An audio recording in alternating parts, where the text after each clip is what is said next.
দোকান থেকে রেস্ট নেওয়ার জন্য বাসায় গেছি, এই মুহূর্তে ফোন আইছে আগুন লাগছে সাইডে। এখানে প্রায় 50 থেকে 60টা আছে লবণের ফ্যাক্টরি।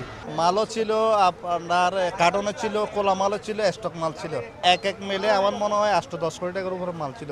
আগুন লাগার সাথে সাথে আমরা 4টা স্টেশনের 10টা গাড়ি আমরা জনবল সহ অ্যাকশনে যাই। আগুনটাকে আমরা ব্র্যাকেট সিস্টেমে চারিদিক থেকে আমরা ঘেরাও করে ফেলি। মাঝারি ধরনের ক্ষতির মধ্যেই আমরা আগুনটা নিয়ন্ত্রণে নিতে সক্ষম হয়েছি।